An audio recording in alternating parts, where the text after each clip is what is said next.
Hello दोस्तों, जीव विज्ञान के 1000 अति महत्वपूर्ण प्रश्न उत्तर की सीरीज के अंदर आज हम भाग 8 के बारे में डिस्कस करेंगे, जिसमें हम 351 से लगाकर 400 क्वेश्चन को सॉल्व करेंगे। उससे पहले हमने 1 से लगाकर 350 क्वेश्चनों को अलग अलग भागों में पढ़ा, उनको समझा। उन सब का लिंक डिस्क्रिप्शन बॉक्स में है, तो आप आसानी से वहाँ से उन क्वेश्चन को पढ़ सकते हैं।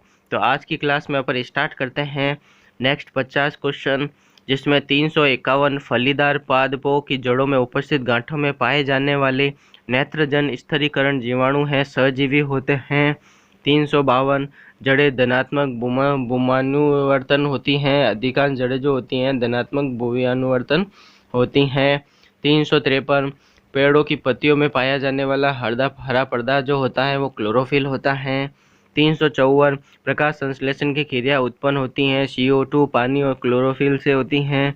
355 प्रयोगशाला में सर्वप्रथम DNA का संश्लेषण किया था, खुराना ने किया था। 356 जीन शब्द का सर्वप्रथम प्रयोग जॉनसन ने किया था। 357 किसके द्वारा आनुवांशिकता के विज्ञान को आनुवांशिकी कहा गया? वॉटसन के द्वारा कहा गया है। 358 आनुवांशिकी उत्परिवर्तन होता है क्रोमोसोम।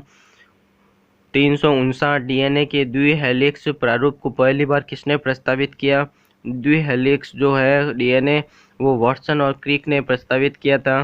360 कोशिका की आत्मघाती थैली लाइसोसोम को कहा जाता है। 361 लाइसोसोम में पाया जाने वाला वह एंजाइम जिसमें जीव द्रव्यों को घोल देने या नष्ट कर देने की क्षमता होती है वो हाइड्रोलाइटिक एंजाइम कहलाता है। 362 80% से अधिक शैल कोशिका में पाया जाने वाला पर्दा जो होता है वो जल होता है। 363 किसकी उपस्थिति के कारण किसी पादप कोशिका और पशु कोशिका में अंतर पाया जाता है? कोशिका भित्ति। पादप कोशिका में कोशिका भित्ति पाई जाती है, जबकि जंतु कोशिकाओं में कोशिका भित्ति अनुपस्थित होती है। 364 गोल्जिकाओं का प्रमुख कार्य जो होता है वो स्त्राव करती हैं। 365 एक काष्ठीय पौधे के आंतरिक छाल का मुख्य कार्य पत्तियों से पौधों के अन्य भागों को खाद्य परिवहन करना है। 366 सहवनी पौधों में पानी ऊपर किससे जाता है? सहवनी पौधों में पानी ऊपर जाइलम टिश्यू से जाता है। 367 किस भारतीय वैज्ञानिक ने पादपों में जल की लंबी दूरी के अभिगमन का सिद्धांत प्रस्तुत किया था? वो जेसी बोस ने किया था। 368 संसार का सबसे बड़ा पारितंत्र जो होता है वो सागर होता है। 369 मृदा अपरदन रोका जा सकता है वन रोपण द्वारा। 370 जब हम बकरी का मांस खाते हैं तब हम क्या होते हैं? हम द्वितीय उपभोक्ता होते हैं। 371 हाइड्रोफाइट कहलाते हैं। हाइड्रोफाइट जो होते हैं एक जलीय पौधे कहलाते हैं। 372 मरुद्भिद पौधा जो होता है वो है कैक्टस।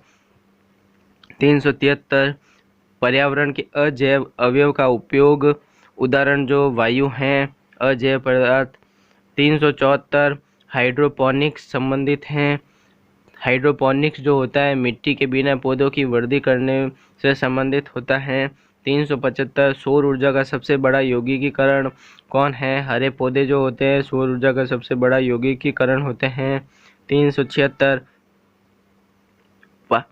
पारिस्थितिकी संतुलन बनाए रखने के लिए भारत में वन क्षेत्र कितने अनुपात में होना चाहिए? 33.3% होना चाहिए। 377 भारत में मैंग्रोव की खेती के लिए कौन सा क्षेत्र प्रसिद्ध है? भारत में मैंग्रोव की खेती के लिए दक्षिण 24 परगना का सजने खाली जंगल प्रसिद्ध है। 378 एपीफाइट्स बहुत अधिक विकसित होती ऐसे पौधे होते हैं जो अन्य पर निर्भर करते हैं, वो क्या करते हैं? यांत्रिक मदद हेतु निर्भर होते हैं।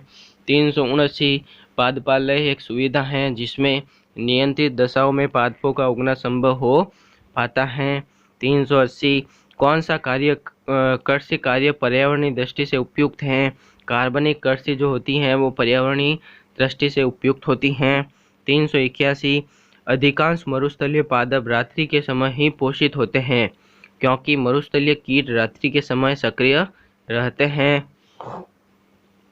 382 रेगिस्तान में पैदा होने वाले पौधे कहलाते हैं जीरोफाइट्स कहलाते हैं। 383 पारिस्थितिकी नीचे की संकल्पना को प्रतिपादित ग्रीनहाउस ने किया था। 384 सबसे स्थायी पारिस्थितिकी तंत्र समुद्र हैं। 385 मनुष्य किसके द्वारा जीवमंडल में पारिस्थितिकी संतुलन बनाए रख सकता है? वो होता है संबंधित पौधों की नई किस्में और पालतू पशु की नई नस्ल विकसित करना होता है। 386 सामाजिक वानिकी है। सहकारी स्वामित्व वाली भूमि पर उपयोगी पौधों का उगना और उनकी व्यवस्था करना सामाजिक वानिकी कहलाता है। 387 राष्ट्रीय वानस्पतिक उद्यान जो है लखनऊ के अंदर है। 388 भारत में वन अनुसंधान संस्थान कहाँ स्थित है? देहरादून के अंदर है। 389 पृथ्वी का विशालतम पारिस्थितिकी तंत्र जलमंडल कहलाता है। 390 एक कृत्रिम पारिस्थितिकी तंत्र निरूपित किया जाता है। एक कृत्रिम पारिस्थितिकी तंत्र जल जीवशाला द्वारा निरूपित किया जाता है। 391 रेयर डाटा बुक उन जातियों के बारे में जानकारी देती हैं जो संकटपन होती हैं। 392 भारत में पारिस्थितिकी असंतुलन एक प्रमुख कारण है। वनोन्मूलन की वजह से पारिस्थितिकी असंतुलन होता है।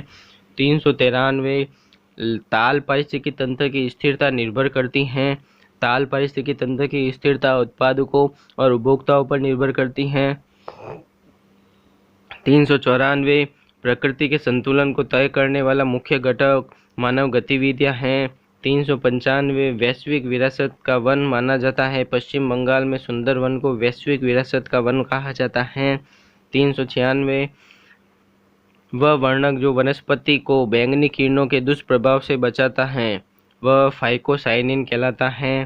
397 सर्वाधिक जैव विविधता कहाँ पाई जाती है? सर्वाधिक जैव विविधता उष्णकटिबंधीय वर्षा वनों में पाई जाती है। 398 पारिस्थितिकी तंत्र के तत्वों के चक्रण को जैव भू रासायनिक चक्र कहा जाता है। 399 चिपको आंदोलन मूल रूप से किसके विरुद्ध था?